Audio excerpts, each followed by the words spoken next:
37 ministres et 4 secrétaires d'État. Telle est la composition de la nouvelle équipe gouvernementale annoncée par le secrétaire général de la présidence, Aboudraman Cissé. Un gouvernement plus jeune et restreint, avec quelques changements, notamment la nomination de Kandia Camara en qualité de ministre d'État, ministre des Affaires étrangères, de l'intégration africaine et de la diaspora, et de Kobenan Kwasi Adjoumani en qualité de ministre d'État, ministre de l'Agriculture et du Développement rural. Nommé suite au décès du Premier ministre Ahmed Bakayoko, Téné Birahima Ouattara a été confirmé à la tête du ministère d'État et de la Défense.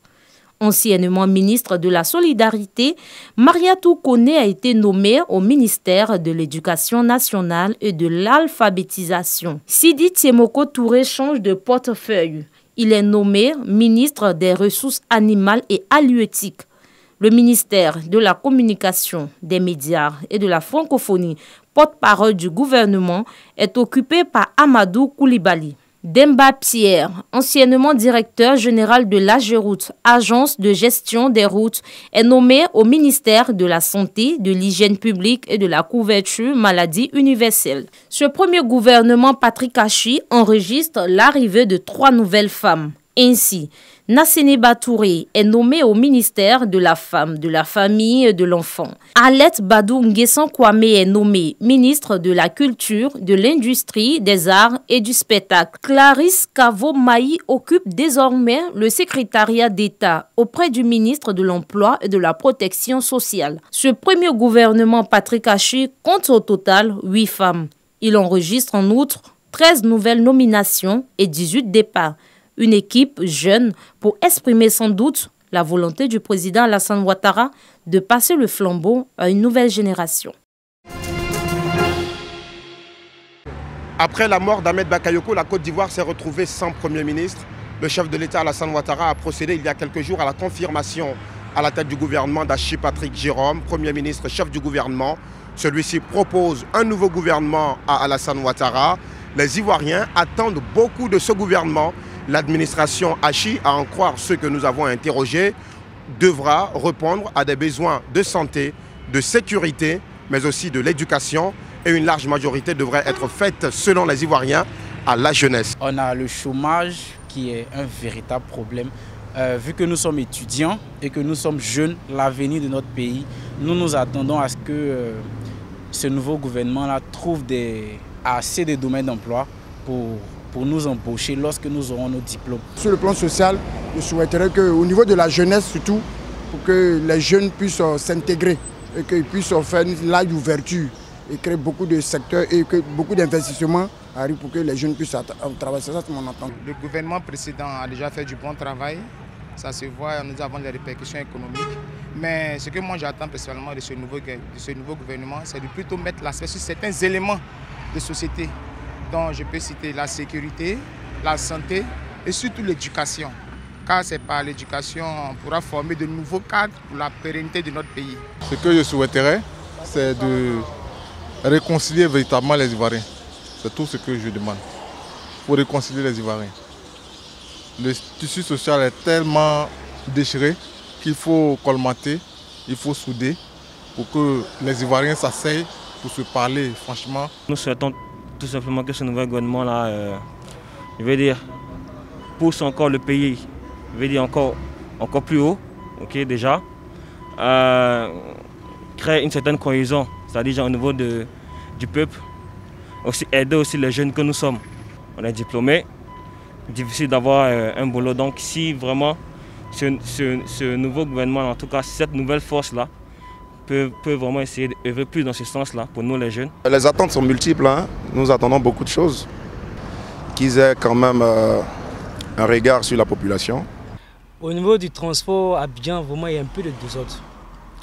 Voilà, il y a des gens par exemple qui viennent les matins, qui sont sur le carrefour. Lorsque vous garez pour prendre vos clients, ils vous tendent la main, ils décident à ce que vous payez des chargements. Tout en cet argent, on ne sait même pas où ça rentre en fait. En tout cas, ma préoccupation c'est ça en fait.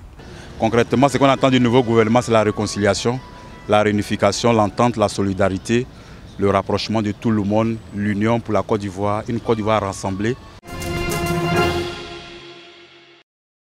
Ils évoluent dans divers secteurs d'activité. Ils se sont illustrés par leur sens de la responsabilité et la qualité de leur travail comme des leaders au service de la communauté.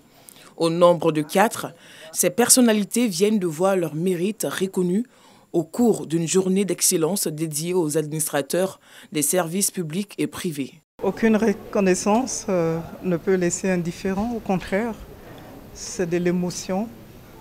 C'est de la fierté que je reçois non seulement pour moi-même, mais pour l'entreprise qui a permis que ces actions soient visibles.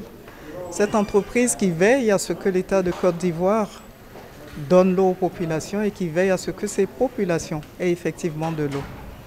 Cette cérémonie de distinction, qui est à sa première édition, vise à valoriser les personnalités dont la qualité du travail dans l'administration arrive à impacter positivement la société. Elle est une initiative de la Confédération des femmes actives africaines. Cette organisation qui œuvre pour l'amélioration des conditions de vie des populations revendique 5000 membres.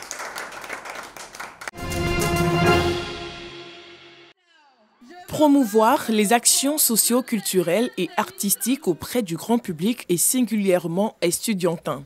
Le KITA, Quotient intellectuel et talent artistique d'Abidjan, édition 2021, a tenu toutes ses promesses au sein de l'université nord-sud de la commune de Yopougon.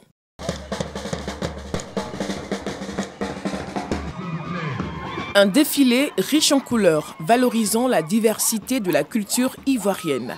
Le KITA est une occasion pour les étudiants dotés de talents artistiques de dévoiler leur savoir-faire. Ce sont au total 6 universités de la ville d'Abidjan qui se sont affrontées dans différentes rubriques. Le génie en herbe, l'art oratoire, l'art plastique, le karaoké, la danse traditionnelle et le talent culinaire. Des prestations appréciées par les invités. Mais j'étais vraiment et superbement, agréablement surpris par le côté culturel qu'ils sont en train de mettre en avant. Ils ont réussi à mixer la partie scolaire et la partie culturelle, et pour moi c'est très important. Ça permet à nos jeunes, quand ils sont en cours, de ne pas mettre de côté et délaisser la culture, et ça permet pour moi de continuer à faire vivre notre si beau pays qu'est la Côte d'Ivoire. Ici, on parle de la formation, on parle du fait que les enfants puissent évoluer professionnellement et aussi intellectuellement. Donc on ne peut pas rater un événement comme celui-là. Maurice Dabaté, fondateur du groupe Université Nord-Sud, s'est félicité de la tournure que prend le concept avant d'inviter les étudiants à la connaissance de leur culture et de leurs valeurs africaines. J'ai vu quelque chose de formidable. J'ai vu que mes étudiants étaient autre chose que ce qu'on présentait d'eux. Ce que je peux leur dire, c'est de continuer dans ce sens. Que nous allons faire la formation académique, ils auront des diplômes, etc. Mais qu'ils aient des valeurs culturelles. Et que chacun sache, par exemple, nous avons vu une jeune fille parler le sonifo, et que chacun puisse parler son patois. Également présents à cette cérémonie culturelle, les délégations du Portugal, de la Libye, de l'ambassade d'Israël et du Gabon. Le commissaire général du KITA, Ibrahim Fama, voit plus grand. Nous savons que ces étudiants ont du talent. Nous savons que ces étudiants ont de l'intelligence. Donc moi, je me suis dit, pourquoi pas associer l'intelligence et le talent. C'est pour ça que ça fait le KITA, qui est le quotient intellectuel et talent artistique d'Abidjan. La culture africaine, c'est ça, ce sont les valeurs qu'on nous a inculquées depuis, et ces valeurs-là doivent être perpétuées de génération en génération. Nous voulons ouvrir le KITA à l'international, parce qu'on doit vendre la Côte d'Ivoire. Au terme de la 2e édition du KITA, quotient intellectuel et talent artistique d'Abidjan, les compétitions phares, à savoir le génie en herbe et le concours culinaire, ont été remportées par l'UIPA, l'Université internationale privée d'Abidjan, et le groupe Université Nord-Sud. Cette rencontre a vu la participation de plusieurs artistes et comédiens du moment tels que DJ Ramatoulaye, Mawa Traoré, Obams et bien d'autres.